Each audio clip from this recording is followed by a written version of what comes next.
നമ്മളെവിടെ പറഞ്ഞു നിർത്തിയത്? ഹുസൈൻ റളിയല്ലാഹു അൻഹു കൂഫയിലേക്ക് പുറപ്പെട്ടതുമായി ബന്ധപ്പെട്ട്.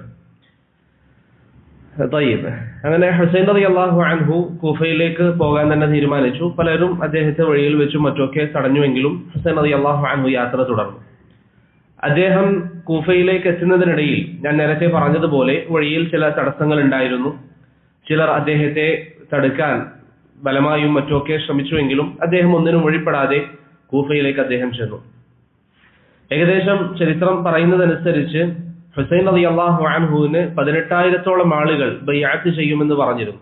18,000 ആളുകൾ ബൈഅത്ത് ചെയ്യുമെന്ന് പറഞ്ഞിരുന്നു. പലരും ബൈഅത്ത് ചെയ്തുകൊണ്ട് ഹുസൈൻ റളിയല്ലാഹു അൻഹുവിന് കത്തുകൾ അയക്കുകയും ചെയ്തു. അങ്ങനെ ഹുസൈൻ റളിയല്ലാഹു അൻഹു അവിടെ എത്തി. ഈ ആളുകളൊക്കെ അദ്ദേഹത്തിന്റെ കൂടെ ഉണ്ടാകും എന്ന വിശ്വാസത്തിലാണ് അദ്ദേഹം അവിടെ പോകുന്നത്. അദ്ദേഹം ഒരിക്കലും ഒരു പ്രശ്നം ഉണ്ടാക്കാനോ യുദ്ധത്തിനോ പോയതല്ല.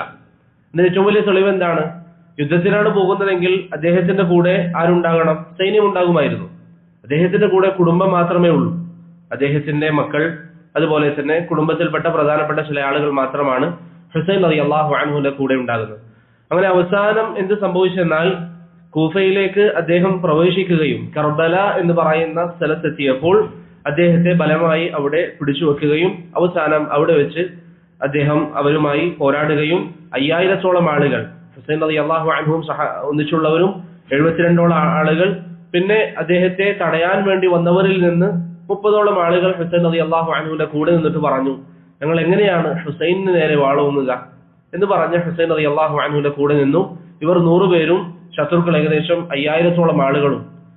ഈ ശത്രുക്കൾ എന്ന് പറയുന്നവരിൽ പലരും ഹുസൈൻ റളിയല്ലാഹു അൻഹുവിന് ബൈഅത്ത് നൽകിയവരായിരുന്നു. ഹുസൈൻ റളിയല്ലാഹു അൻഹുവിന് ബൈഅത്ത് നൽകിയ 5,000 ആളുകളിൽ അവരിൽ ബൈഅത്ത് നൽകിയവരും ഈ 5,000 ആളുകളിലുണ്ട്. ഹുസൈൻ റളിയല്ലാഹു അൻഹു അവരുമായി പോരാട്ടത്തിൽ ഏർപ്പെട്ടു. അങ്ങനെ ഹുസൈൻ റളിയല്ലാഹു അൻഹുവിന്റെ കൂടെയുള്ള ആളുകളൊക്കെ ഈ 5,000-ഓളം ആളുകൾ വധിച്ചു കളഞ്ഞു. ഹുസൈൻ റളിയല്ലാഹു അൻഹു ഒറ്റക്ക് നിന്ന് ധാരാളം സമയം പോരാടി. ആരും ഹുസൈൻ റളിയല്ലാഹു അൻഹുവിനെ തൊടാൻ ധൈര്യം കാണിച്ചിരുന്നില്ല. കാരണം ഹുസൈൻ റളിയല്ലാഹു അൻഹു പ്രവാചകന്റെ പേരക്കുട്ടിയാണ്. പലപ്പോഴും അദ്ദേഹത്തെ തടയുമ്പോഴും മറ്റുമൊക്കെ അദ്ദേഹം ചോദിക്കുന്നുണ്ട്, നിങ്ങൾ എന്തിനാണ് എന്നെ തടയുന്നത്? ഞാൻ അള്ളാഹുവിന്റെ റസൂലിന്റെ പേരക്കുട്ടിയാണ്. പക്ഷേ അവർ ഹുസൈൻ റളിയല്ലാഹു അൻഹുവിനെ എങ്ങനെയും പ്രവേശിക്കാൻ അനുവദിച്ചിട്ടില്ല. അവസാനം ഹുസൈൻ റളിയല്ലാഹു അൻഹുവിനെ വധിക്കുന്നതിൽ നിന്ന് എല്ലാവരും മാറി നിന്നപ്പോൾ അവിടെ ഉണ്ടായിരുന്ന ഷമർ ഇബ്നു ദുൽജൗഷൻ എന്ന് പറയുന്ന, വേറെ ചില അഭിപ്രായങ്ങളുണ്ട്, അദ്ദേഹമാണ് ഏറ്റവും ധാരാളം റിവായത്തുകളിൽ വന്നത്. ഷമർ ഇബ്നു ദുൽജൗഷൻ പറഞ്ഞു, ഹുസൈനെയും കൊന്നുകളയുക. അങ്ങനെയാണ് ഹുസൈൻ റളിയല്ലാഹു അൻഹുവിന്റെ തലയിറക്കുകയും പിന്നീട് ഉബൈദുല്ലാഹ് ഇബ്നു സിയാദ് എന്ന് പറയുന്ന ആ സമയത്തെ കൂഫയിലെയും ബസറയിലെയും ഭരണാധികാരിയുടെ മുന്നിലേക്ക് കൊണ്ടുവരപ്പെടുന്നത്. ഇപ്പൊ ഇവിടെ വിഷയം, ഹുസൈൻ റളിയല്ലാഹു അൻഹുവിനെ സഹായിക്കാമെന്ന് വാഗ്ദാനം നൽകിയ കൂഫയിലെ 18,000-ഓളം വരുന്ന ആളുകളിൽ നിന്ന് 5,000-ഓളം ആളുകൾ, അല്ലെങ്കിൽ അതിൽപ്പെട്ട ആളുകളും ഉൾക്കൊള്ളുന്ന 5,000-ഓളം ആളുകൾ ഹുസൈൻ റളിയല്ലാഹു അൻഹുവിനെതിരിൽ നിന്നു. പിന്നീട് ഹുസൈൻ റളിയല്ലാഹു അൻഹു കൊല്ലപ്പെടുന്ന സാഹചര്യം ഉണ്ടായി. ഇവിടെ 18,000 ആളുകൾ ഹുസൈൻ റളിയല്ലാഹു അൻഹുവിന് ബൈഅത്ത് നൽകി. അതിൽ 5,000 പേർ ഈ യുദ്ധത്തിൽ പങ്കെടുത്തു എന്ന് സങ്കല്പിച്ചാൽ തന്നെ, അല്ലെങ്കിൽ ഈ കലാപവുമായി സഹകരിച്ചു എന്ന് സങ്കല്പിച്ചാൽ തന്നെ, ബാക്കി ഇത്രയും അധികം ആളുകൾ ഹുസൈൻ റളിയല്ലാഹു അൻഹുവിന് വാക്ക് നൽകിയവർ അദ്ദേഹത്തെ വഞ്ചിച്ചു. അദ്ദേഹത്തെ ഒരു തരത്തിലും സഹായിച്ചിട്ടില്ല അവരാരും. ഇത് അവർക്ക് പിന്നീട് പ്രയാസം ഉണ്ടാക്കി. അവരിൽ ചില ആളുകളൊക്കെ പ്രയാസം അവർക്ക് ഉണ്ടായിരുന്നു. പക്ഷേ സാഹചര്യം വരുമ്പോൾ അവർ വഞ്ചിക്കുകയും ചെയ്യുന്നു.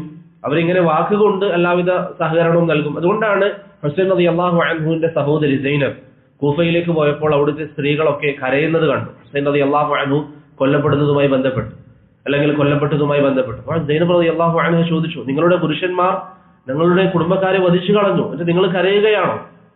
അപ്പൊ അവർ ഒരു വശത്ത് വാക്കുകൊണ്ട് സമാധാനിപ്പിക്കുമെങ്കിലും മറുവശത്ത് ഈ രൂപത്തിലുള്ള ചില പ്രയാസങ്ങൾ അവർക്ക് നേരിടേണ്ടി വന്നിട്ടുണ്ട്. ഹുസൈൻ മുആവിയ റളിയല്ലാഹു അൻഹുവിന്റെ മകൻ യസീദ് ബിൻ മുആവിയ ഏകദേശം 4 വർഷക്കാലം ഭരണം നടത്തിയതിനു ശേഷം ഹിജ്റ 64 മരണപ്പെട്ടു. ഏകദേശം ആ ഒരു ചരിത്ര തർത്തീബ് നിങ്ങളുടെ മനസ്സിൽ വേണം. ഹിജ്റ 60 ഭരണം ഏറ്റെടുത്തു, 64 മരണപ്പെട്ടു. 40 മുതൽ 60 വരെ ആരാ ഭരിച്ചത്? മുആവിയ റളിയല്ലാഹു അൻഹു. അങ്ങനെ യസീദ് ബിൻ മുആവിയ മരണപ്പെട്ടു. പിന്നീട് ഭരണം ഏറ്റെടുത്തത് യസീദിന്റെ മകൻ മുആവിയയാണ്. യസീദിന്റെ മകന്റെ പേരും മുആവിയ എന്നാണ്. മുആവിയ ഇബ്നു യസീദ് ഇബ്നു മുആവിയ ഇബ്നു അബി സുഫിയാൻ റളിയല്ലാഹു അൻഹു. ഇവിടെ യസീദിന്റെ മകൻ, യസീദിനെ സംബന്ധിച്ചിടത്തോളം അഹ്ലുസുന്നയുടെ നിലപാട് എന്താണ്? ഇമാം ദഹബി റഹിമഹുല്ല പറഞ്ഞതുപോലെ ലാ നുഹിബ്ബുഹു വലാ നസുബ്ബു, നമ്മൾ ചീത്ത വിളിക്കാനും പോകുന്നില്ല, ഇഷ്ടപ്പെടുകയും ചെയ്യുന്നില്ല, അദ്ദേഹത്തെ ഇഷ്ടപ്പെടുന്നുമില്ല. ഇമാം അഹ്മദിനോട് അദ്ദേഹത്തിന്റെ മകൻ ചോദിച്ചു, താങ്കൾ യസീദിനെ കുറിച്ച് അല്ലെങ്കിൽ യസീദിനെ ഇഷ്ടപ്പെടുന്നവരെ കുറിച്ച് താങ്കളുടെ അഭിപ്രായം എന്താണ്? ഇമാം അഹ്മദ് പറഞ്ഞു, അള്ളാഹുവിലും റസൂലിലും വിശ്വസിക്കുന്ന ഒരാൾ യസീദിനെ ഇഷ്ടപ്പെടുമോ? അപ്പോൾ ഇമാം അഹ്മദിന്റെ മകൻ ചോദിച്ചു, അങ്ങനെയാണെങ്കിൽ താങ്കൾ എന്തുകൊണ്ടാണ് ശപിക്കാത്തത്?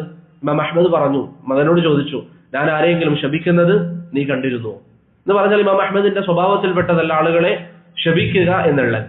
ഇവിടെ പറഞ്ഞു വരുന്നത്, പ്രിയപ്പെട്ടവരെ, യസീദ് ബിൻ മുആവിയയുടെ മരണശേഷം ഭരണം ഏറ്റെടുത്തത് മുആവിയ എന്ന് പറയുന്ന അദ്ദേഹത്തിന്റെ മകനാണ്. അദ്ദേഹം സാലിഹായ നല്ല ഒരു വ്യക്തിയായിട്ടാണ് ചരിത്രം അദ്ദേഹത്തെ രേഖപ്പെടുത്തുന്നത്. അതുകൊണ്ട് തന്നെ ഭരണം ഏറ്റെടുത്ത് ഏതാനും ചില ദിവസങ്ങൾ കഴിഞ്ഞ് അല്ലെങ്കിൽ മാസങ്ങൾ കഴിഞ്ഞപ്പോൾ മുആവിയ, യസീദിന്റെ മകൻ മുആവിയ പറഞ്ഞു, എനിക്ക് ഇതിനോട് താല്പര്യമില്ല, എനിക്ക് ഭരണത്തോട് താല്പര്യമില്ല എന്ന് പറഞ്ഞ് അദ്ദേഹം ഭരണം ഒഴിഞ്ഞു നൽകി. ഈ സമയം ആഭ്യന്തരമായി അല്ലെങ്കിൽ രാഷ്ട്രീയപരമായി നോക്കിയാൽ അവിടെ ഒരു ഭരണാധികാരിയുടെ ഒഴിവ് വന്നു, ഭരണാധികാരി ഇല്ലാത്തൊരു സാഹചര്യം വന്നു. ആ ഘട്ടത്തിലാണ് അല്ലെങ്കിൽ ആ ഒരു കാലയളവിലാണ് മക്കയിൽ ഉണ്ടായിരുന്ന അബ്ദുല്ലാഹ് ഇബ്നു സുബൈർ റളിയല്ലാഹു അൻഹു മുസ്ലിമീങ്ങളുടെ ഖലീഫയായി പ്രഖ്യാപിക്കുന്നത്. അബ്ദുല്ലാഹ് ഇബ്നു സുബൈർ റളിയല്ലാഹു അൻഹു മുസ്ലിമീങ്ങളുടെ ഖലീഫയായി പ്രഖ്യാപിച്ചു. എല്ലാവരും അബ്ദുല്ലാഹ് ഇബ്നു സുബൈറിനെ ബൈഅത്ത് ചെയ്തു. എന്നാൽ ഷാമിലുണ്ടായിരുന്ന അബ്ദുല്ലാഹ് ഇബ്നു സുബൈർ മക്കയിലാണ്, അലി റളിയല്ലാഹു അൻഹുവിന്റെ മറ്റും ഭരണമൊക്കെ ഉണ്ടായിരുന്ന പ്രദേശം എന്ന് പറയുന്നത് കൂഫയാണ്. എന്നാൽ ഷാമിലുണ്ടായിരുന്ന മർവാൻ ഇബ്നു ഹകം അബ്ദുല്ലാഹ് ഇബ്നു സുബൈറിനെ ബൈഅത്ത് ചെയ്യാൻ ആദ്യം സമ്മതിച്ചെങ്കിലും പിന്നീട് വിസമ്മതിച്ചു. പക്ഷെ പ്രശ്നങ്ങളൊന്നും ഉണ്ടായിരുന്നില്ല. അബ്ദുല്ലാഹ് ഇബ്നു സുബൈർ റളിയല്ലാഹു അൻഹു ഇസ്ലാമിക രാജ്യങ്ങളൊക്കെ ഭരിച്ചു. മർവാൻ ഇബ്നുൽ ഹകം ഷാം ഭരിച്ചു. ഷാം ഒഴികെ ബാക്കിയുള്ള പ്രദേശങ്ങളൊക്കെ അബ്ദുല്ലാഹ് ഇബ്നു സുബൈറിന്റെ കീഴിലായിരുന്നു. കുറച്ച് വർഷങ്ങൾ കഴിഞ്ഞു. മർവാൻ ഇബ്നുൽ ഹകം ഈ കാലയളവിൽ അബ്ദുല്ലാഹ് ഇബ്നു സുബൈർ ഭരണം ഏറ്റെടുത്ത് പ്രഖ്യാപിച്ച ഈ സമയം നേരത്തെ ഹുസൈൻ റളിയല്ലാഹു അൻഹുവിനെ അദ്ദേഹത്തിന് ബൈഅത്ത് ചെയ്ത് പിന്നെ അദ്ദേഹത്തെ സഹായിക്കാത്ത ധാരാളം ആളുകളുണ്ടല്ലോ, അവർക്ക് എങ്ങനെയെങ്കിലും യസീദിൽ നിന്ന് ഉബൈദുല്ലാഹ് ഇബ്നു സിയാദിൽ നിന്ന്, ആരും ഉബൈദുല്ലാഹ് ഇബ്നു സിയാദ് ഹുസൈനിനെ കൊല്ലുന്ന സമയത്ത് കൂഫയുടെ ഗവർണറായിരുന്നു. അപ്പോൾ ഉബൈദുല്ലാഹ് ഇബ്നു സിയാദിൽ നിന്ന് എങ്ങനെയെങ്കിലും പ്രതികാരം എടുക്കണം എന്നൊരു ചിന്തയിലായിരുന്നു അവർ നടന്നുകൊണ്ടിരുന്നത്. അങ്ങനെ യസീദ് ബിൻ മുആവിയയുടെ മകൻ ഭരണം ഒഴിവാക്കിയ സമയം അവിടെ ഒരു ഇടവേള വന്നു. ഭരണം ഏറ്റെടുക്കാൻ ആരുമില്ലാത്ത ഒരു സാഹചര്യം വന്നപ്പോൾ ആ ഒരു അവസരം മുതലെടുത്തുകൊണ്ട് ഈ കൂഫയിൽ ഉണ്ടായിരുന്ന ഹുസൈനിന് ബൈഅത്ത് നൽകി പിന്നെ അദ്ദേഹത്തിന്റെ കൂടെ നിൽക്കാത്ത ആളുകൾ തീരുമാനമെടുത്തു, ഉബൈദുല്ലാഹ് ഇബ്നു സിയാദിനെ കൊല്ലണം, ഉബൈദുല്ലാഹ് ഇബ്നു സിയാദിനെ കൊന്നുകളയണം. ചില പേരുകൾ ഇൻഷാ അല്ലാഹ് ചില ആളുകൾക്ക് ഇഷ്കാലാവുമായിരിക്കും, എന്നാലും വിഷയം ഒന്ന് ശ്രദ്ധിക്കാം. ഉബൈദുല്ലാഹ് ഇബ്നു സിയാദിനെ കൊല്ലാൻ വേണ്ടി തീരുമാനിച്ചു. അങ്ങനെയാണ് അവർ ഉബൈദുല്ലാഹ് ഇബ്നു സിയാദിന്റെ കൊട്ടാരത്തിലേക്ക് പോവുകയും ഉബൈദുല്ലാഹ് ഇബ്നു സിയാദിനെ കൊട്ടാരത്തിൽ വെച്ച് വധിച്ച് കളയുകയും ചെയ്തു. ആ സൈന്യം അവരറിയപ്പെട്ടത് ജയ്ഷു തവ്വാബീൻ എന്ന പേരിലാണ്. ജയ്ഷു തവ്വാബീൻ. എന്താണ് തവ്വാബ് എന്ന് പറഞ്ഞാൽ? തൗബ ചെയ്യുന്നവർ. അവർ ചെയ്തിരിക്കുന്ന ഒരു തെറ്റിൽ നിന്ന് പ്രായശ്ചിത്തമായി അവർ ചെയ്ത കൊലയാണിത്. കാരണം ഹുസൈൻ റളിയല്ലാഹു അൻഹുവിനെ സഹായിക്കാം എന്ന് പറഞ്ഞുകൊണ്ട് ബൈഅത്ത് നൽകി വിളിച്ചു വരുത്തി അവസാനം ഹുസൈൻ റളിയല്ലാഹു അൻഹുവിനെ സഹായിക്കാൻ പറ്റാതെ അവരിൽ നിന്ന് സംഭവിച്ചിരിക്കുന്ന ആ പാപത്തിന് പ്രായശ്ചിത്തമായി അവർ ഉബൈദുല്ലാഹ് ഇബ്നു സിയാദ് എന്ന് പറയുന്ന ഹുസൈൻ റളിയല്ലാഹു അൻഹു വധിക്കപ്പെടുമ്പോൾ കൂഫയിലെ അമീറായിരുന്ന ഉബൈദുല്ലാഹ് ഇബ്നു സിയാദിനെ ഈ കൂട്ടർ കൊന്നുകളഞ്ഞു. അതിൽപ്പെട്ട ഒരു വ്യക്തിയായിരുന്നു മുഖ്താർ ബിൻ അബി ഉബൈദ് അസ്സഖഫി. അങ്ങനെ ജയ്ഷു തവ്വാബീന്റെ നേതൃത്വത്തിൽ ഉണ്ടായിരുന്ന ഒരു വ്യക്തിയാണ് മുഖ്താർ ഇബ്നു അബി ഉബൈദ് അസ്സഖഫി. ഇവിടെ രണ്ട് ഘട്ടങ്ങൾ നമ്മുടെ മുമ്പിലുണ്ട്. ഒന്ന് അബ്ദുല്ലാഹ് ഇബ്നു സുബൈർ റളിയല്ലാഹു അൻഹുവിന്റെ നേതൃത്വത്തിൽ പ്രഖ്യാപിക്കപ്പെട്ട ഖിലാഫത്തും, മറ്റൊന്ന് ഒരു വശത്ത് ഷാമിൽ നിലനിൽക്കുന്ന ഉമവി ഭരണകൂടത്തിന്റെ പരമ്പരയും. ഇറാഖ് പോലെയുള്ള പ്രദേശങ്ങൾ ഉമവി ഭരണകൂടത്തിന്റെ കീഴിലായിരുന്നു. പിന്നെ അവിടെ എന്താ സംഭവിച്ചത്? അബ്ദുല്ലാഹ് ഇബ്നു സുബൈർ റളിയല്ലാഹു അൻഹുവിന്റെ സഹോദരൻ അദ്ദേഹം ഇറാഖിലേക്ക് വരികയും ഇറാഖിനെ അബ്ദുല്ലാഹ് ഇബ്നു സുബൈർ റളിയല്ലാഹു അൻഹുവിന്റെ ഭരണ പ്രദേശവുമായി ചേർക്കുകയും ചെയ്തു. ഇറാഖിനെ അബ്ദുല്ലാഹ് ഇബ്നു സുബൈർ റളിയല്ലാഹു അൻഹുവിന്റെ ഭരണ പ്രദേശവുമായി ചേർക്കുകയും ചെയ്തു. ഇവിടെ ഹുസൈൻ റളിയല്ലാഹു അൻഹുവിന് വേണ്ടി പ്രതികാരം എടുക്കുക, ഹുസൈൻ റളിയല്ലാഹു അൻഹുവിനോട് വഞ്ചന കാണിച്ച ശേഷം അദ്ദേഹത്തിന് പ്രതികാരം എടുക്കുക എന്ന നിലയിൽ ആ പ്രവർത്തിച്ച ആളുകൾ, അതാണ് ഷിയാക്കളുടെ മറ്റൊരു ളുഹൂറായി പണ്ഡിതന്മാർ പറയുന്നത്. എന്ന് പറഞ്ഞാൽ ആലുൽ ബൈത്തിനെ സഹായിക്കണം. അവർ വഞ്ചിച്ചവരാണ്. ഷിയാക്കളാണ് വാസ്തവത്തിൽ ആരെ കൊന്നത്? ഹുസൈൻ റളിയല്ലാഹു അൻഹുവിനെ കൊന്നുകളഞ്ഞത്. അവർ തന്നെ കൊന്നുകളയുകയും അവർ തന്നെ കൊന്നവരിൽ നിന്ന് പ്രതികാരമെടുക്കണം എന്ന് പറഞ്ഞ് യുദ്ധത്തിനിറങ്ങുകയും ചെയ്തു. അതാണ് ഷിയാക്കളുടെ വഞ്ചനയുടെ ഒരു ചരിത്രം. അങ്ങനെ യസീദ് കൊല്ലപ്പെടുന്നത്, അല്ലെങ്കിൽ യസീദ് മരണപ്പെടുന്ന ഏത് വർഷം നമ്മൾ പറഞ്ഞത്? ഹിജ്റ 64. ഈ സമയം വരെ ഈ ഞാൻ നേരത്തെ പറഞ്ഞതുപോലെ ഒറ്റപ്പെട്ട ഓരോ ഭാഗത്ത് നിന്ന് ആളുകൾ ഷിയാക്കൾക്ക് വേണ്ടി സംസാരിക്കും. ചില ചെറിയ ചെറിയ സബഈയ പോലെയുള്ള ചില സംഘടനകൾ ഉണ്ടായി എന്നല്ലാതെ പ്രത്യക്ഷമായി വലിയൊരു സംഘമായി ഷിയാക്കൾ ഉണ്ടായിരുന്നില്ല. അങ്ങനെ തവാബീൻ അതൊക്കെ കഴിഞ്ഞു. അബ്ദുല്ലാഹ് ഇബ്നു സുബൈർ റളിയല്ലാഹു അൻഹുവിന്റെ ഭരണത്തിന്റെ കീഴിൽ മുസ്ലിമീങ്ങൾ ജീവിച്ചു. എത്ര വർഷം? 9 വർഷം. 9 വർഷക്കാലത്തോളം ജനങ്ങൾ അബ്ദുല്ലാഹ് ഇബ്നു സുബൈർ റളിയല്ലാഹു അൻഹുവിന്റെ ഭരണത്തിന് കീഴിൽ ജീവിച്ചു. എന്നാൽ ഷാമിൽ മർവാൻ ഇബ്നു ഹകം ബൈഅത്ത് ചെയ്യില്ല എന്ന് ഉറച്ചു നിൽക്കുകയും ചെയ്തു. അബ്ദുല്ലാഹ് ഇബ്നു സുബൈർ അവരായിട്ട് പ്രശ്നത്തിനോ മറ്റോ ഒന്നും പോയിരുന്നില്ല. മർവാൻ ഇബ്നുൽ ഹകം മരണപ്പെട്ട ശേഷം ഭരണം ഏറ്റെടുത്തത് അബ്ദുൽ മലിക് ഇബ്നു മർവാനാണ്. ഉമവി ഭരണകൂടം നിങ്ങൾ വായിക്കണം. നബി സല്ലല്ലാഹു അലൈഹി വസല്ലമയുടെ ഖിലാഫത്ത്, അല്ലെങ്കിൽ സഹാബത്തിന്റെ ഖുലഫാഉകളുടെ ഖിലാഫത്തിന് ശേഷം വന്ന ഖിലാഫത്താണ് ഉമവി ഖിലാഫത്ത്. അവരിൽ അബ്ദുല്ലാഹ് ഇബ്നു സുബൈർ റളിയല്ലാഹു അൻഹു 9 വർഷം ഭരിച്ചു. പിന്നീട് ഞാൻ നേരത്തെ പറഞ്ഞ മർവാൻ ഇബ്നു ഹകം മരണപ്പെട്ട ശേഷം ഉമവി ഭരണകൂടത്തിൽപ്പെട്ട, അബ്ദുല്ലാഹ് ഇബ്നു സുബൈർ ഉമവി ഭരണകൂടത്തിൽപ്പെട്ടവരല്ല, ക്ലിയർ അല്ലേ? ഉമവി ഭരണകൂടത്തിൽപ്പെട്ട മർവാൻ ഇബ്നുൽ ഹകം മരണപ്പെട്ടപ്പോൾ അദ്ദേഹത്തിന്റെ മകൻ അബ്ദുൽ മലിക് ഇബ്നു മർവാൻ ഭരണം ഏറ്റെടുത്തു. അദ്ദേഹം ഭരണം ഏറ്റെടുത്തപ്പോൾ ഓരോരോ പ്രദേശങ്ങളായി അദ്ദേഹത്തിന്റെ കീഴിലേക്ക് കൊണ്ടുവരാൻ വേണ്ടി തുടങ്ങി. ഓരോരോ പ്രദേശങ്ങൾ. അങ്ങനെ ആദ്യം അദ്ദേഹം മിസ്റിലേക്ക് ചെന്നു, ഈജിപ്തിലേക്ക് ചെന്നു, പിന്നീട് ഇറാഖ്, പിന്നെ മദീന, പിന്നെ മക്കയിൽ വന്ന് അബ്ദുല്ലാഹ് ഇബ്നു സുബൈറിനെ ആ സ്ഥലം അവരുടെ കൈക്കലാക്കി. അബ്ദുല്ലാഹ് ഇബ്നു സുബൈർ റളിയല്ലാഹു അൻഹു മക്കയിലാണ്. മക്ക അവരുടെ അധീനതയിൽ കൊണ്ടുവരാൻ അവർ ശ്രമിച്ചു. അങ്ങനെയാണ് ആ സമയം പോരാട്ടം നടക്കുന്നത്. അബ്ദുല്ലാഹ് ഇബ്നു സുബൈർ റളിയല്ലാഹു അൻഹുവും ഇപ്പുറം അബ്ദുൽ മലിക് ഇബ്നു മർവാന്റെ ആളുകളും തമ്മിൽ പോരാട്ടം നടക്കുകയും കഅബയുടെ അരികിൽ വെച്ച് അബ്ദുല്ലാഹ് ഇബ്നു സുബൈർ റളിയല്ലാഹു അൻഹു കൊല്ലപ്പെടുകയും ചെയ്യുന്നത്. ആരായിരുന്നു ആ യുദ്ധത്തിന് നേതൃത്വം നൽകിയത്? അബ്ദുൽ മലിക് ഇബ്നു മർവാന്റെ കീഴിൽ സൈന്യാധിപൻ ഹജ്ജാജ് ഇബ്നു യൂസുഫ്. ഹജ്ജാജ് ഇബ്നു യൂസുഫിന്റെ കൈകളിലൂടെ ഹിജ്റ 73 അബ്ദുല്ലാഹ് ഇബ്നു സുബൈർ റളിയല്ലാഹു അൻഹു കൊല്ലപ്പെട്ടു. അങ്ങനെ ഹിജ്റ 73 മുതൽ ഇസ്ലാമിക ഭരണകൂടം അതിനെ പരിപൂർണമായി നിയന്ത്രിച്ചത് അബ്ദുൽ മലിക് ഇബ്നു മർവാനാണ്. ഏകദേശം 20 വർഷത്തോളം ഭരണം നയിച്ചിരുന്നത് അബ്ദുൽ മലിക് ഇബ്നു മർവാനാണ്. ഇപ്പൊ ഏകദേശം ഏത് വർഷം വരെ എത്തി നമ്മള്? ഹിജ്റ 93. ഇവിടെയൊന്നും പ്രിയപ്പെട്ടവരെ ഷിയാക്കൾ എന്ന് പറയുന്ന ഒരു സംഘം, ഒരു വിഭാഗമായി വന്നിരുന്നില്ല. ഈ ഒറ്റപ്പെട്ട ചിന്താഗതികളും ഒറ്റപ്പെട്ട ചെറിയ ചെറിയ ഒരു വിഭാഗീയതയുമായി നടന്നു എന്നല്ലാതെ വലിയൊരു സംഘം അവരുടെ അഖീദ, അവർക്കായി ചില മസാജിദുകൾ, അവരുടേതായ ഹുസൈനിയാത്തുകൾ എന്നുള്ളതുപോലെ അങ്ങനെയുള്ള സംവിധാനങ്ങളൊന്നും ഉണ്ടായിരുന്നില്ല. ഈ കാലയളവിൽ സംഭവിച്ച വളരെ പ്രധാനപ്പെട്ട മറ്റൊരു കാര്യമാണ് അലി റളിയല്ലാഹു അൻഹുവിന്റെ മകനാരാണ്? ഹസനും ഹുസൈനും, അല്ലെ? അതിൽ ഹുസൈൻ കൊല്ലപ്പെട്ടത് നമ്മൾ പറഞ്ഞു. ഹുസൈൻ റളിയല്ലാഹു അൻഹുവിന്റെ മകനാണ് അലി ഇബ്നുൽ ഹുസൈൻ. ഹുസൈൻ റളിയല്ലാഹു അൻഹുവിന്റെ മകനാണ് അലി ഇബ്നു ഹുസൈൻ. ഷിയാക്കൾ, അല്ലെങ്കിൽ അദ്ദേഹം അറിയപ്പെടുന്ന പേരെന്താണ്? സൈനുൽ ആബിദീൻ. അലി ഇബ്നു ഹുസൈൻ സൈനുൽ ആബിദീൻ. ഷിയാക്കളും മറ്റുമൊക്കെ വളരെയധികം ബഹുമാനിക്കുന്ന, അവർ 12 ഇമാമുമാരിൽ ഒരാളായി പരിഗണിക്കുന്നത് അലി ഇബ്നു ഹുസൈനെയാണ്. അലി ഇബ്നു ഹുസൈന്റെ മകൻ സെയ്ദ്. അപ്പൊ സെയ്ദ് ഇബ്നു അലി ഇബ്നു ഹുസൈൻ ഇബ്നു അലി ഇബ്നു അബി താലിബ്. മനസ്സിലായോ? അലി റളിയല്ലാഹു അൻഹുവിന്റെ മകൻ ഹുസൈനിന്റെ മകന്റെ മകൻ. ഈ സെയ്ദ് ഇബ്നു അലി ഇബ്നു ഹുസൈൻ, അദ്ദേഹം ആ സമയത്ത് ചരിത്രം വായിക്കുന്ന ഏതൊരാൾക്കും ബോധ്യപ്പെടുന്നത് പോലെ രാഷ്ട്രീയമായ ചില പ്രശ്നങ്ങൾ ഉണ്ടായിരുന്നു.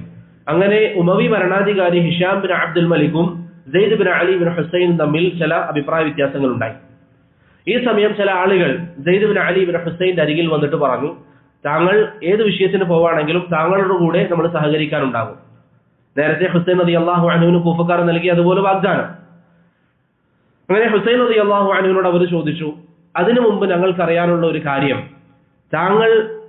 താങ്കളെ ഞങ്ങൾ സഹായിക്കാം, താങ്കളുടെ കൂടെ നിൽക്കാം, പക്ഷേ അബൂബക്കറിനെയും ഉമറിനെയും കുറിച്ച് എന്താണ് താങ്കളുടെ അഭിപ്രായം എന്ന് അലി ബിൻ അബി താലിബിന്റെ പേരക്കുട്ടിയോട് ചോദിച്ചു. അദ്ദേഹം എന്ത് പറഞ്ഞു? അവർ രണ്ടുപേരും എന്റെ ഉപ്പാപ്പമാരാണ്, അവരെ ഞാൻ ഒരിക്കലും തള്ളി പറയുകയില്ല എന്ന് പറഞ്ഞു. അപ്പൊ ഈ വന്ന ആളുകൾ ചോദിച്ചു, നിങ്ങൾ എന്തുകൊണ്ടാണ് അവരെ ചീത്ത വിളിക്കാത്തത്? സെയ്ദ് പറഞ്ഞു, ഞാൻ അവരെ ചീത്ത വിളിക്കുകയില്ല, നിങ്ങൾ എന്നിൽ നിന്ന് തിരിഞ്ഞു പോകണം എന്ന് പറഞ്ഞു. അങ്ങനെ ആട്ടിപ്പായിക്കുന്നതിന് അറബിയിൽ പറയുന്ന പേരെന്താ? റഫള. പറഞ്ഞയക്കാം, വിട്ടയക്കാം. ശേഷം പറഞ്ഞു, ഞാൻ നിങ്ങളുമായി ഒരു ബന്ധവുമില്ല, നിങ്ങൾ ഞാനുമായി ഒരു ബന്ധവുമില്ല. ആ വിഭാഗം സെയ്ദ് ബിൻ അലി ഇബ്നു ഹുസൈൻ ഇബ്നു അലി അദ്ദേഹത്തെ സഹായിക്കാൻ വേണ്ടി വന്ന ആ വിഭാഗത്തിനാണ് എന്ത് പറയുന്നത്? സൈദിയാക്കൾ എന്ന് പറയുന്നത്. പലപ്പോഴും നിങ്ങൾ കേട്ടിട്ടുണ്ടാകും, അഹ്ലുസുന്നയുമായി ഷിയാക്കളിൽ നിന്ന് ഏറ്റവും അടുത്ത വിഭാഗം സൈദിയാക്കളാണ്. അത് ഈ കൂട്ടരാണ്. അന്ന് സെയ്ദ് റളിയല്ലാഹു അല്ലെങ്കിൽ സെയ്ദ് റഹിമഹുല്ലാഹ് അവരോട് നിങ്ങൾ എന്നിൽ നിന്ന് പിരിഞ്ഞു പോകണം എന്ന് പറഞ്ഞ ആ സമയം മുതലാണ് റാഫിദിയാക്കൾ എന്ന പേരും അവർക്ക് വന്നത് എന്ന് ഇബ്നു ഹസ്ം റഹിമഹുല്ലയെ പോലെയുള്ളവർ പറയുന്നതായി കാണാം. എന്താണ് റാഫിദിയ എന്ന് പറഞ്ഞാൽ അർത്ഥം? റഫള എന്ന് പറഞ്ഞാൽ നമ്മൾ നിഷേധിക്കുക. അപ്പൊ റഫള ഷിയാക്കളെ കുറിച്ച് റാഫിദിയാക്കൾ എന്ന് പറഞ്ഞാൽ എന്താ ഉദ്ദേശം? തള്ളിക്കളഞ്ഞവർ. അവരെന്താ തള്ളിക്കളഞ്ഞത്? അബൂബക്കറിന്റെയും ഉമറിന്റെയും ഖിലാഫത്ത് അംഗീകരിക്കാതെ തള്ളിയവർ. മനസ്സിലായോ? അതിൽ നിന്നാണ് അവർക്ക് റാഫിദിയാക്കൾ എന്ന പേര് വന്നത്. അതിൽ നിന്നാണ് അവർക്ക് റാഫിദിയാക്കൾ എന്ന പേര് വന്നത്. അങ്ങനെ ഉമവി ഭരണകൂടം തീരുന്നത് വരെ ഇങ്ങനെ ചില ആഭ്യന്തര പ്രശ്നങ്ങളും മറ്റുമായി നടന്നു. ഉമവി ഭരണകൂടം എപ്പോഴാണ് പതിക്കുന്നത്? ഹിജറ 132. ഹിജറ 132 വരെയാണ് ഉമവി ഭരണകൂടം നിലനിന്നിരുന്നത്. അതിനുശേഷം അബ്ബാസി ഭരണകൂടം നിലവിൽ വന്നു.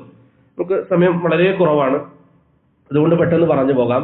അബ്ബാസി ഭരണകൂടം വന്നപ്പോഴും ഇൻഷാ അല്ലാഹ് നിങ്ങൾ അതിന്റെ ചരിത്രം പഠിക്കണം.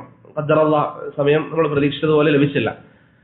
അബ്ബാസി ഭരണകൂടം വന്നപ്പോഴും അവർക്ക് വലിയ രൂപത്തിൽ അവരുടെ മസാജിദുകൾ ഉണ്ടാക്കാനും അവരുടെ അഖീദയുമായി ജനങ്ങൾക്കിടയിൽ ഇറങ്ങാനൊന്നും അവർക്ക് സാധിച്ചിരുന്നില്ല. എന്നാൽ അബ്ബാസി ഭരണകാലത്ത് സംഭവിച്ച പ്രധാന ചില വിഷയങ്ങൾ എന്താണ്? ഷിയാക്കൾ അല്ലെങ്കിൽ അലി റളിയല്ലാഹു അൻഹുവിനോട് ഇഷ്ടമുണ്ട് അല്ലെങ്കിൽ ആ ഇഷ്ടം അതിര് കവിഞ്ഞു എന്ന് വാദിക്കുന്ന ചില ആളുകൾ ഉള്ളത് കൊണ്ട് തന്നെ അത് മുതലെടുത്തുകൊണ്ട് ചില ആളുകൾ അവരുടെ കൂടെ ചേരുകയും ആ കുടുംബത്തിൽപ്പെട്ട ജഅഫർ സാദിഖ് എന്ന് പറയുന്ന ഷിയാക്കൾ 12 പേരിൽ ഒരാളായി പറയുന്ന ജഅഫർ സാദിഖിന്റെ പേരിൽ ധാരാളം കള്ള ഹദീസുകൾ കെട്ടിച്ചമക്കാൻ വേണ്ടി തുടങ്ങി. അവരുടെ മദ്ഹബിനെ പോഷിപ്പിക്കാൻ. കാരണം ഹദീസുകളും ആയത്തുകളും ആവശ്യമാണ്. അതുകൊണ്ട് തന്നെ അവർ കള്ള ഹദീസുകൾ കെട്ടി പറയാൻ വേണ്ടി തുടങ്ങി. അതിൽ ഏറ്റവും വലിയ പങ്കുവെച്ച ആളുകളാണ് അലി ബിൻ ഇബ്രാഹിം അൽ ഖുമ്മി 4-ാം നൂറ്റാണ്ടിൽ, മുഹമ്മദ് ബിൻ യഅഖൂബ് അൽ കുലൈനി, അതുപോലെ മുഹമ്മദ് ബിൻ അൽ ഹസൻ അത്തൂസി, ഇബ്നു ബാബോയി, ഇങ്ങനെയുള്ള ഷിയാ പണ്ഡിതന്മാർ ഹദീസുകൾ കെട്ടി പറയാൻ വേണ്ടി തുടങ്ങി. പ്രധാനമായിട്ടും ആരുടെ പേരിലാണ് അവർ ഹദീസുകൾ കെട്ടിച്ചമച്ചത്? ജഅഫർ സാദിഖിന്റെ. അഥവാ ജഅഫർ സാദിഖ് പറഞ്ഞു, അദ്ദേഹത്തിന്റെ മുകളിൽ നിന്നുള്ളവരിൽ നിന്ന്. അങ്ങനെ ആ ഒരു പരമ്പര ജഅഫർ സാദിഖ്, അദ്ദേഹത്തിന് മുമ്പ് മുഹമ്മദ് അൽ ബാഖിർ, അതിനു മുമ്പ് നേരത്തെ നമ്മൾ പറഞ്ഞ സെയ്ദ്, അതിനു മുമ്പ് അലി, അതിനു മുമ്പ് ഹുസൈൻ, അതിനു മുമ്പ് അലി ബിൻ അബി താലിബ്.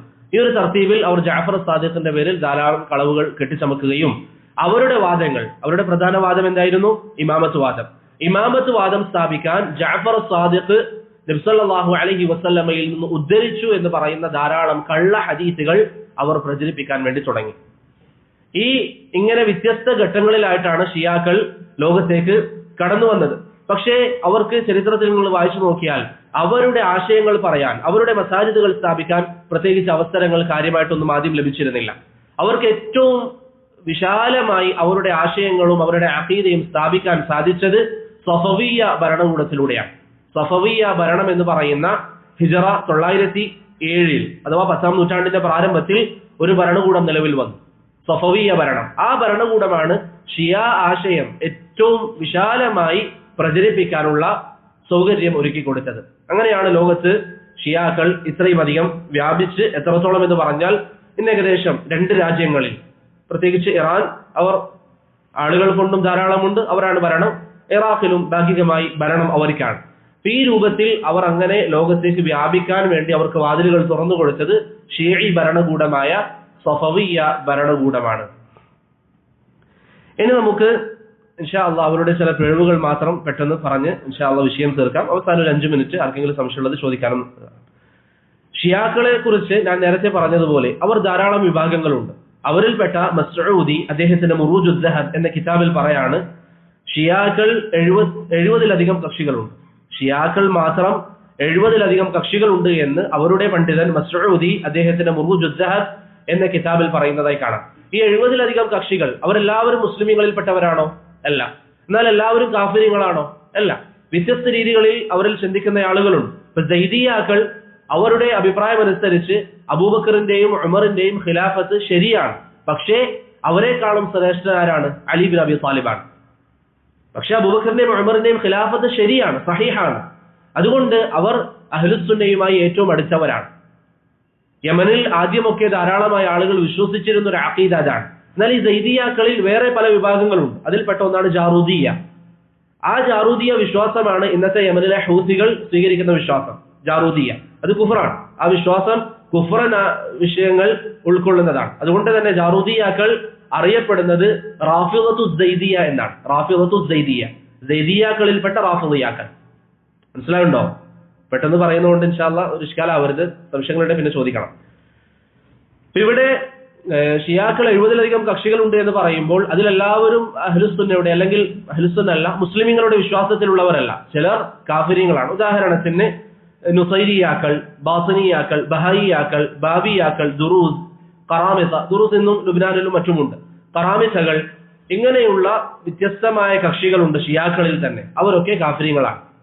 എന്നാൽ അവരിൽപ്പെട്ട ചില ആളുകൾ, അവർ ഞാൻ ഈ പറഞ്ഞതുപോലെ സൈദിയാക്കളെ പോലെയുള്ളവർ, അവർ മുൻഹരിഫീങ്ങളാണ്, അഖീദയിൽ പിഴച്ച ആളുകളാണ്, പക്ഷേ അവർ കാഫിര്യങ്ങളല്ല. ഇനി നമുക്ക് ആവശ്യമുള്ള, നമുക്ക് എല്ലാവർക്കും മനസ്സിലാക്കൽ അത്യാവശ്യമായ അവരുടെ 1-2 പിഴവുകൾ പറഞ്ഞ് ഇൻഷാ അല്ലാഹ് നമുക്ക് അവസാനിപ്പിക്കാം.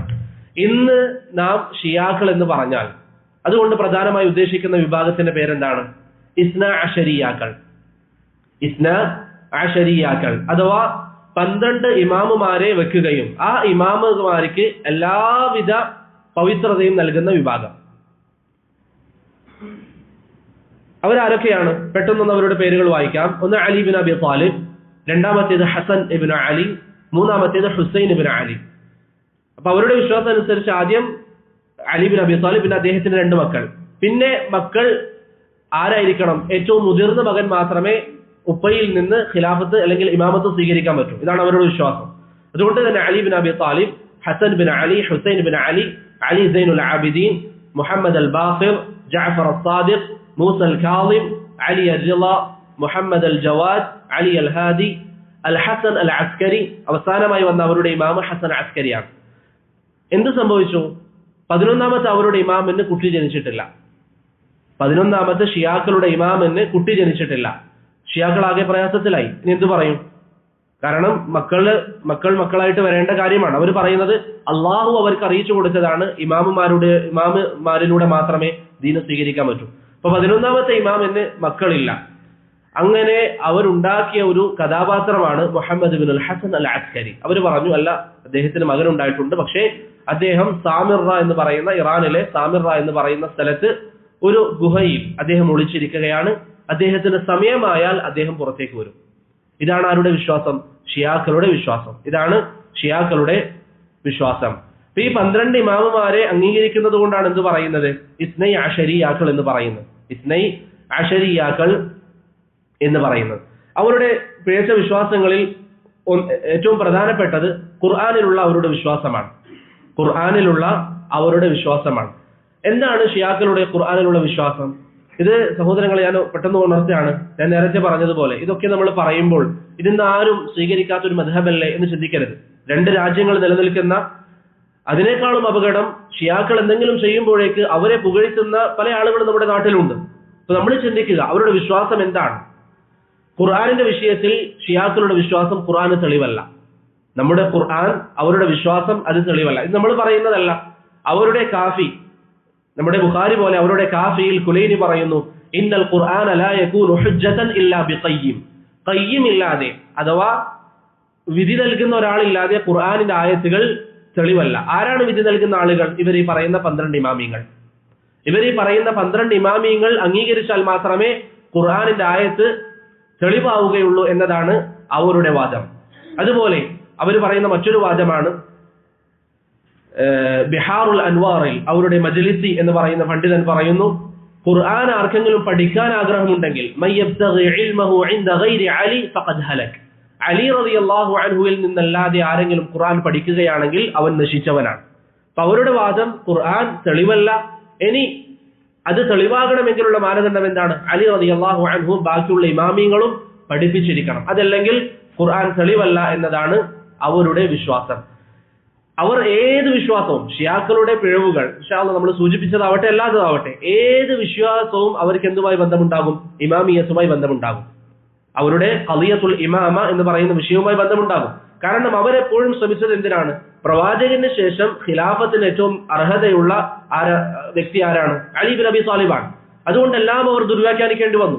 ഈ വിഷയം തന്നെ ഇമാമുമാരെ അംഗീകരിക്കണം, അല്ലെങ്കിൽ ഇമാമുമാരിലൂടെ മാത്രമേ ഖുർആൻ മനസ്സിലാക്കൂ എന്ന് പറയാനുള്ള കാരണം എന്താണ്?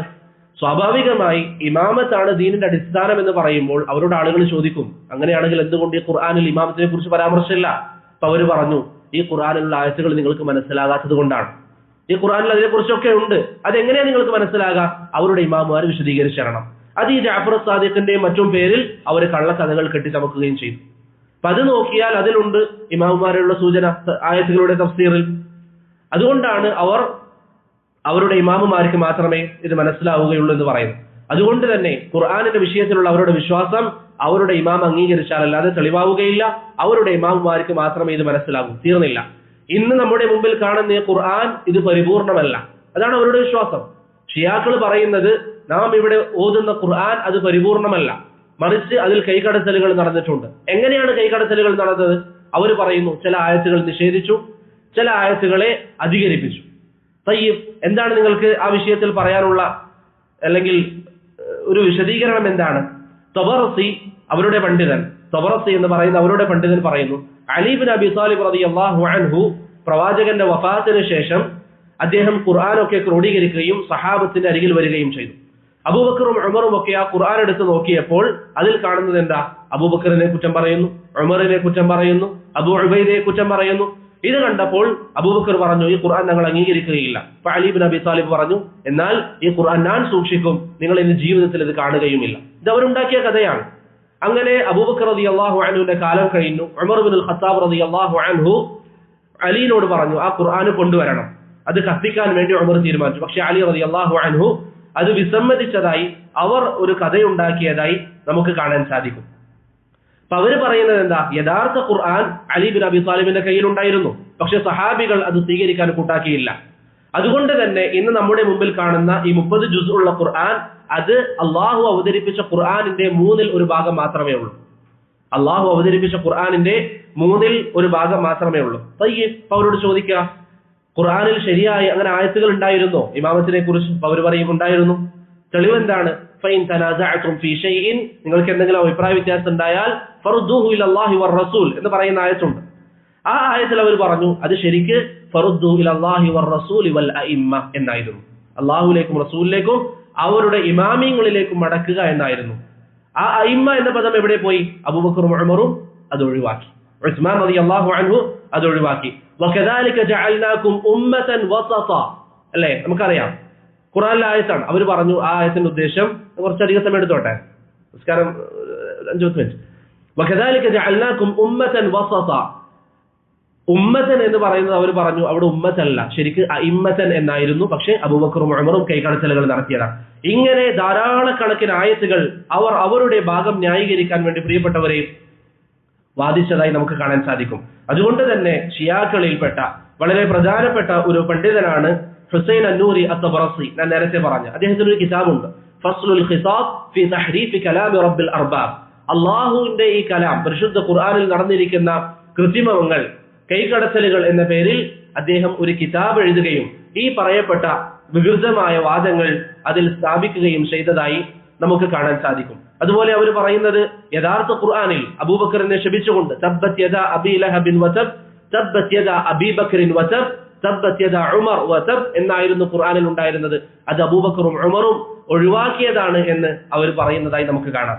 അവർ പൊതുവിൽ പറയാറുള്ള കാര്യമാണ്, ഖുർആൻ 3 ഭാഗമായിട്ടാണ്.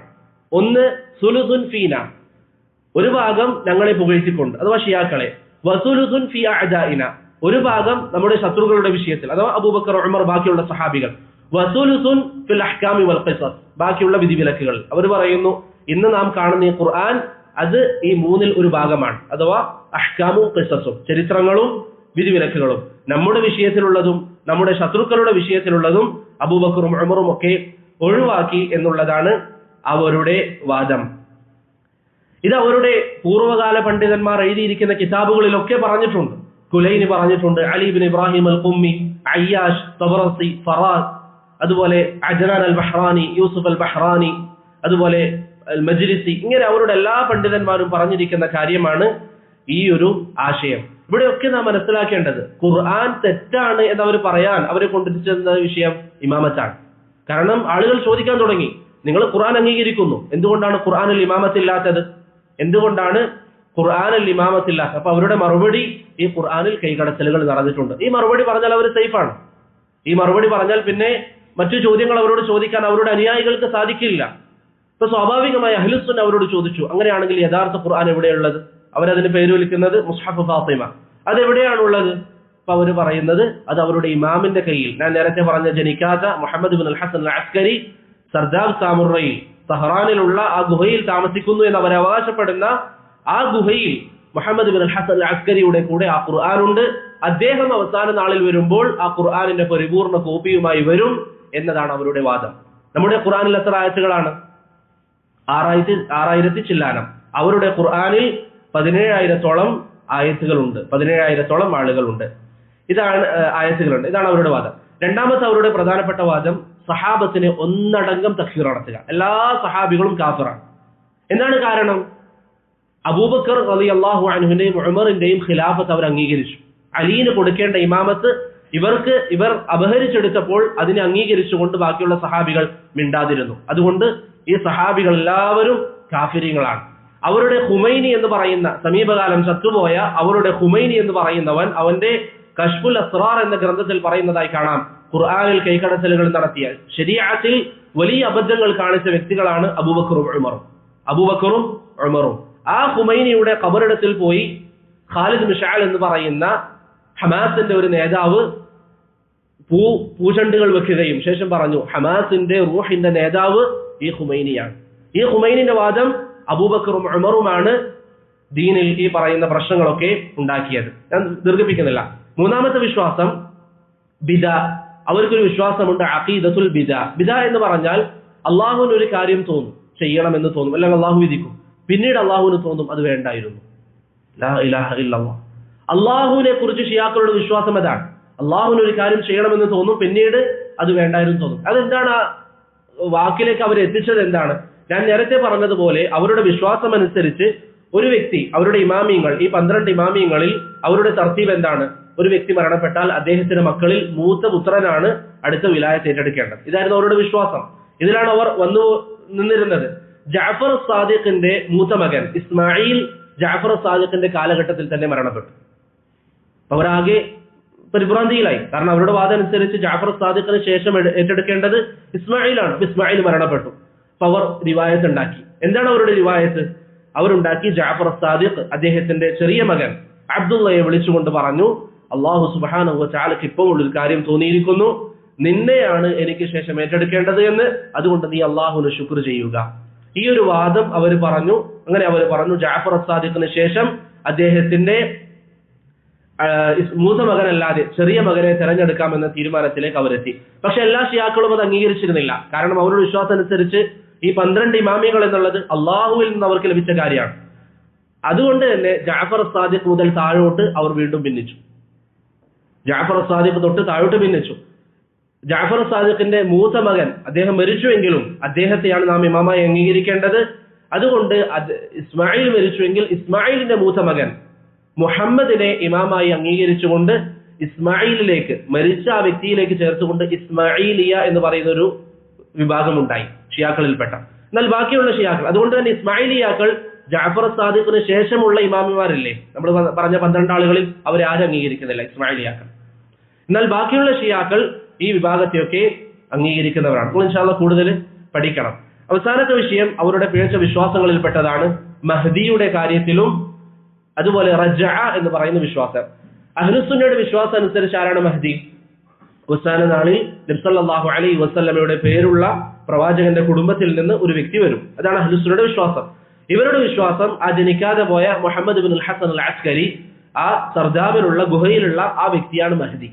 ആ വ്യക്തിയാണ് അവസാന നാളിൽ പുറപ്പെടുക. അതുകൊണ്ട് ഇന്നും ഷിയാക്കൾ ഈ ഗുഹയുടെ പുറത്തു പോയിട്ട് എന്ത് പറയും? ഉഖ്റുജ് യാ മൗലാന, ഉഖ്റുജ് യാ മൗലാന, ഞങ്ങളിലേക്ക് പുറത്തേക്ക് വരിക എന്ന് ഇവർ പറഞ്ഞുകൊണ്ടേയിരിക്കും. എത്രത്തോളം എന്ന് പറഞ്ഞാൽ ഇവർ അശ്രദ്ധയിലായിരിക്കെ മഹദി വരുമോ എന്ന് പേടിക്കുന്ന കാരണത്താൽ ഇവർ അവിടെ പറയുന്ന സമയം ഇവർ നിസ്കരിക്കുക പോലും ചെയ്യില്ല. 5 വക്ത് നിസ്കാരം ജമാ ആക്കിയിട്ട് ആദ്യം നിസ്കരിക്കും. എന്നിട്ട് അവിടെ പോയിട്ട് മഹദിയെ വിളിക്കും. അതിന്റെ പുറത്തൊരു വാഹനം തയ്യാറാക്കിയിട്ടുണ്ട്. മഹദി വന്നാൽ മഹദിയെ കയറ്റിയിരുത്താൻ. ഈ മഹദി എപ്പോൾ ജനിച്ചെന്നാണ് അവർ പറയുന്നത്? ഏകദേശം 3-ാം നൂറ്റാണ്ടിൽ. അങ്ങനെ ഒരാൾ ജനിച്ചിട്ടേ ഇല്ല. ചരിത്രത്തിൽ ആ വ്യക്തിക്ക് ഒരു പരാമർശവുമില്ല. പക്ഷെ ആ വ്യക്തിയാണ് ഖുർആനുമായി ഇന്ന് നിൽക്കുന്നത്. ആ വ്യക്തിയാണ് മഹദി എന്നാണ് അവരുടെ വിശ്വാസം. തീർന്നില്ല. റജഅ എന്ന് പറയുന്ന മഹദിയുമായി ചേർത്ത് അവർ പറയുന്നുണ്ട്. എന്താണ് റജഅ?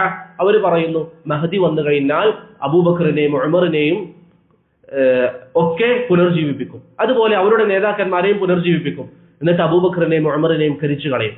ആയിഷ റളിയല്ലാഹു അൻഹയെ ഖബറിൽ നിന്ന് ഉയർത്തെഴുന്നേൽപ്പിക്കുകയും വ്യഭിചാരിക്കുള്ള ശിക്ഷ നടപ്പിലാക്കുകയും ചെയ്യുമെന്നാണ് ഈ ഷിയാക്കളുടെ വിശ്വാസം. അതുപോലെ ഒട്ടനേകം വിഷയങ്ങൾ അവരുടെ ഉലമാക്കൾക്ക് അവർ വിശ്വസിക്കുന്ന ഇസ്മത്ത്, അതുപോലെ അവരുടെ തഖിയ്യത്ത്, ഇങ്ങനെ ധാരാളം പിഴച്ച വാദങ്ങൾ പ്രിയപ്പെട്ടവരെ ഷിയാക്കളിൽ നമുക്ക് കാണാൻ സാധിക്കും.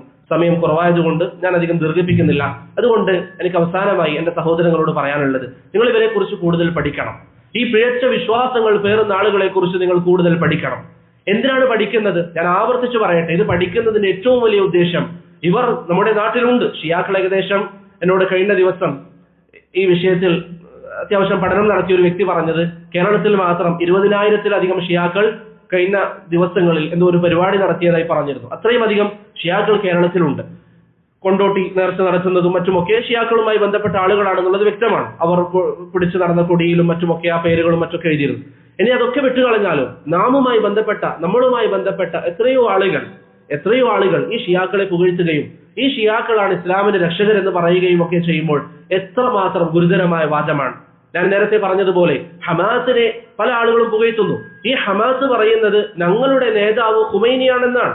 ഖാലിദ് മിഷഅൽ, യൂട്യൂബിൽ നിങ്ങൾ അടിച്ചു നോക്കിയാൽ ഖാലിദ് മിഷഅൽ അവിടെ പോയി അദ്ദേഹത്തിന്റെ ഖുമൈനിയുടെ, അബൂബക്കറിനെയും ഉമറിനെയും കാഫിറാക്കിയ ഖുമൈനിയുടെ ഖബറിനരികിൽ പോയി അവിടെ പൂച്ചെണ്ട് നൽകിയിട്ട് ഹുവൽ അബുർ റൂഹി ലിദഅവതിന, ഞങ്ങളുടെ ദഅവത്തിന്റെ നേതാവ് ഈ ഖുമൈനിയാണ് എന്ന് ഖാലിദ് മിഷഅൽ പറയുന്ന വീഡിയോ, അദ്ദേഹത്തിന്റെ സംസാരം അല്ലെങ്കിൽ ഇറാനിലുള്ള ചാനലുകൾ പുറത്തുവിട്ടത് നിങ്ങൾക്ക് കാണാൻ സാധിക്കും. അതുകൊണ്ട് പ്രിയപ്പെട്ടവരെ, അവരെ പുകഴ്ത്തുന്ന അബുൽ അഅല അൽ മൗദൂദി, അദ്ദേഹം വളരെയധികം അവരെ പുകഴ്ത്തിയ ഒരു വ്യക്തിയാണ്. ഖുമൈനിയുടെ വിപ്ലവമാണ് യഥാർത്ഥ ഇസ്ലാമിക വിപ്ലവം എന്ന് പറഞ്ഞ വ്യക്തിയാണ് അബുൽ അഅല അൽ മൗദൂദി. ഈ രൂപത്തിൽ അവരെ പിന്താങ്ങുകയും അവരാണ് യഥാർത്ഥ ആളുകൾ, അവരാണ് ഇസ്ലാമിന്റെ രക്ഷകർ എന്നൊക്കെ പറയുന്നത് നാം സൂക്ഷിക്കുക. ഞാൻ നേരത്തെ പറഞ്ഞല്ലോ, വല്ലാഹി സുമ്മ വല്ലാഹ്, ഈ പറയുന്ന വാക്കുകൾ റബ്ബിന്റെ മുന്നിൽ വിചാരണക്കെടുക്കും എന്ന് ഉറച്ച ബോധ്യത്തോടുകൂടി പറയുന്നു. ഒരു വിഭാഗത്തോട് വ്യക്തിപരമായി അല്ലെങ്കിൽ കുടുംബപരമായി എന്തെങ്കിലും ദേഷ്യമുള്ളത് കൊണ്ടല്ലേ, മറിച്ച് അള്ളാഹുവിന്റെ ദീനാണ്. അള്ളാഹുവിന്റെ ദീനിനെ ഒരുവൻ പരിഹസിക്കുമ്പോൾ അതിൽ ദിഫാ ചെയ്യുക, പ്രതിരോധിക്കുക എന്നുള്ളത് മുസ്ലിമീങ്ങളുടെ ബാധ്യതയാണ്. ചില ആളുകൾ പറയുന്നത് പോലെ ഇവരെല്ലാം എതിർക്കുന്നു. വല്ലാഹി അല്ല. അങ്ങനെ ഒരാളെ എതിർക്കേണ്ട ആവശ്യം നമുക്ക് എന്താണുള്ളത്? യാ അയ്യുഹല്ലദീന ആമനൂ കൂനൂ ഖവ്വാമീന ബിൽ ഖിസ്ത് വലാ യജ്രിമന്നകും ശനആനു ഖൗമിൻ അലാ അല്ലാ തഅദിലു ഇഅ്ദിലു. നിങ്ങൾ ഒരു വിഭാഗത്തിനെതിരെയും നിങ്ങളുടെ ശത്രുത കാരണത്താൽ സംസാരിക്കാൻ പാടില്ല എന്ന ഖുർആനിന്റെ അധ്യാപനം മുന്നിൽ വെച്ചുകൊണ്ടാണ് പ്രിയപ്പെട്ടവരെ ഈ വിഷയങ്ങൾ പറയുന്നത്. അതുകൊണ്ട് ഞാനിവിടെ പറഞ്ഞ ഏത് വിഷയങ്ങളാണെങ്കിലും അവരുടെ കിതാബുകളിൽ നിന്നാണ് ഞാൻ ഉദ്ധരിച്ചത്. അതുകൊണ്ട് അവരെ അംഗീകരിക്കുക എന്നുള്ളത് ഒരു കാരണവശാലും മുസ്ലിമീങ്ങൾക്ക് പാടില്ലാത്തതാണ്. അവസാനമായി ചില ആളുകളുടെ മനസ്സിൽ വരുന്ന ചോദ്യമായിരിക്കും, അപ്പൊ അവർ മുസ്ലിങ്ങളെ സഹായിച്ചാലോ, അവർ ഇസ്ലാമിന് വേണ്ടി എന്തെങ്കിലും ചെയ്താലോ? നബി സല്ലല്ലാഹു അലൈഹി വസല്ലം പറയുന്നു, ഇന്നല്ലാഹ ല യുഅയ്യിദു ഹാദ ദീൻ വലൗ ബിർറജുലിൽ ഫാജിർ.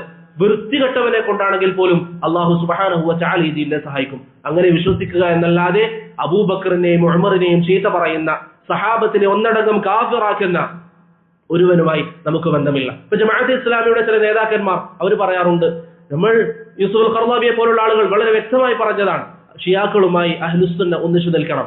നിഅമത്തുല്ലാഹ് അൽ ജസാഇരി എന്ന് പറയുന്ന അവരുടെ നേതാവ് പറഞ്ഞതായി കാണാം. യൂസുഫ് ഖർദാവിയൊക്കെ പറയുന്നത് ഞങ്ങളുടെ റബ്ബ് ഒന്നാണ്, ദീൻ ഒന്നാണ്, നബി ഒന്നാണ്. എങ്ങനെയാണ് ഒന്നാവുക? നിഅമത്തുല്ലാഹ് അൽ ജസാഇരി പറയുന്നു, മുഹമ്മദിന് ശേഷം അബൂബക്കറിനെ നിശ്ചയിച്ച റബ്ബാണ് നിങ്ങളുടെ റബ്ബെങ്കിൽ ആ റബ്ബുമായി എനിക്ക് ബന്ധമില്ല. നിഅമത്തുല്ലാഹ് അൽ ജസാഇരി ഷിയയാണ്. അള്ളാഹുവുമായി അവർക്ക് ബന്ധമില്ല, റസൂലുമായി അവർക്ക് ബന്ധമില്ല. നമ്മുടെ ദീനല്ല അവരുടെ ദീൻ. നമ്മുടെ ദീനല്ല അവരുടെ ദീൻ. അതുകൊണ്ട് പ്രിയപ്പെട്ടവരെ, നമ്മുടെ ദീനിന്റെ വിഷയത്തിൽ എപ്പോഴും നാം ശ്രദ്ധയോടെ നിലനിൽക്കണം. അവരുടെ കൂടെ സഹവസിക്കുക, അവരെ ന്യായീകരിക്കുക എന്ന് പറയുന്നതും ഒരിക്കലും ശരിയായ കാര്യമല്ല. നിങ്ങൾ ഏതെങ്കിലും ഒരു ഷിയയെ എപ്പോഴെങ്കിലും കണ്ടാൽ നിങ്ങൾ ഇങ്ങനെ വിശ്വാസം നിങ്ങൾക്കുണ്ടോ എന്ന് ചോദിച്ചാൽ അവരെന്ത് പറയും? ഇങ്ങനെ വിശ്വാസമൊന്നും നമുക്കില്ല. എന്തുകൊണ്ട് അങ്ങനെ പറയുന്നത്? അവർക്ക് ആ വിശ്വാസം ഇല്ലാത്തത് കൊണ്ടല്ല, മറിച്ച് അങ്ങനെ കളവ് പറയൽ അവരുടെ ദീനിൽപ്പെട്ടതാണ്. അങ്ങനെ കളവ് പറയൽ വല്ലാഹി ഇത് അവരുടെ ഗ്രന്ഥങ്ങളിലുള്ളതാണ്. കളവ് പറയുക എന്നുള്ളത് തഖിയ എന്നവർ പേര് വിളിക്കും. അങ്ങനെ കളവ് പറയാം, മനസ്സിലുള്ളതിന് വിപരീതമായി നാവ് കൊണ്ട് പറയൽ അവരുടെ ദീനിലുള്ളതാണ്. എത്രത്തോളം എന്ന് പറഞ്ഞാൽ ഖുർആനിൽ ഒരു ആയത്തുണ്ട്, ലാ തസ്തവിൽ ഹസനതു വലസ്സയ്യിഅ, നന്മയും തിന്മയും ഒരുപോലെയല്ല. അവരുടെ നേതാക്കന്മാർ കുലൈനി അടക്കമുള്ളവർ അതിന് നൽകിയ വിശദീകരണം, മനസ്സിൽ ഒന്ന് വെച്ചുകൊണ്ട് പുറത്തു പറയാതിരിക്കലാണ് പുറത്തു പറയുന്നതിനേക്കാളും അഫ്ളൽ എന്നാണ് ഈ ആയത്തിന്റെ വിവക്ഷ എന്ന് കുലൈനിയെ പോലെയുള്ള അവരുടെ സഹീഹ്, ഞാൻ നേരത്തെ പറഞ്ഞല്ലോ, നമ്മുടെ സഹീഹുൽ ബുഖാരി പോലെ നമുക്ക് ഇമാം ബുഖാരി എങ്ങനെയാണോ അതുപോലെയാണ് അവർക്ക് കുലൈനി നൽകിയ വിശദീകരണത്തിൽ കാണാം. അതുകൊണ്ട് അവരെ സൂക്ഷിക്കുക. ഏതൊരു വിഭാഗത്തോട് നാം അടുക്കുമ്പോഴും ഖുർആനും സുന്നത്തുമായി അവരുടെ ബന്ധം നാം നോക്കുക.